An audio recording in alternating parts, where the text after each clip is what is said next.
So eto mga idol, boxing legend, 8th Division World Champion Manny Pacquiao ay natanong si former WBA Interim Featherweight Champion Jack Tepora na kung anong timbang ba ang mga nilabanan na nito, na ayon kay Tepora ay lumaban na ito sa 112, 115, 118, 122, 126 at ang pinakamataas na timbang ay sa 140 pounds. Napabirong hirit na rin dito ni Pacman ay kung tuli na ba raw ito. So tanong na rin kung bakit kaya ito natanong ni Pacman, posible kaya na mabigyan na ito ng laban. So patungkol naman sa nakaraang pahayag ng Pinoy Super Bantamweight prospect Carl James Martin na nais na umano nito na mabigyan ng matibay na kalaban nang dahil sa ayaw na ngang lumaban sa mga pipitsuging boxer na pataba lamang sa kartada, na nais na nga nito ay Pinoy na basta di kalidad kung lumaban sa itaas ng boxing ring.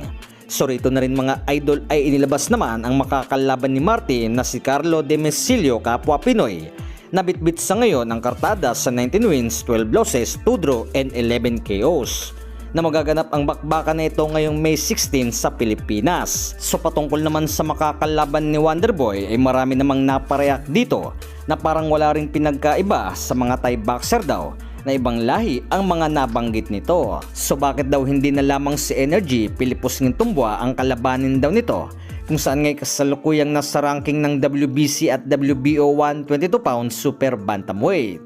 Well idol, tulad ng nabanggit na ito ni Wonderboy ay hindi nga raw ganun lamang ang kumuha ng basta-bastang kalaban nang dahil sa nagkakatalos sa presyo na ibibigay sa posibleng makakaharap, na hindi natin alam kung bakit hindi na lamang si Pilipos Ngintumbwa ang upakan nito kaysa ang kapwa Pinoy. So bali natin mangyayari din yan at ang sinasabing susubok sa lakas ni Martin. So speaking of Pinoy boxer na dapat hindi magkabanggaan sa itaas ng lona ang kapwa Pinoy, ay ayon pa rin kay Martin ay interesado nga daw ito na makalaban si former 4th Division World Champion Nonito Donaire Jr. na kung mapagbubuksan ng pintuan na para labanan si Donaire Jr. ay handa daw ito. Na ito ang ilan sa mga nabanggit ni Wonderboy na matapos i-anunsyo ang laban nito kontra Demesilio sa ginanap na forum ng Philippine Sports Writers Association, na kung sakaling matuloy naman ito mga idol ay kaya nitong manalo or matutulad lamang sa kapwa Pinoy na si Raymart Gabalio. So patungkol naman sa bakbakang Casimero versus Nery na matapos na maipabalita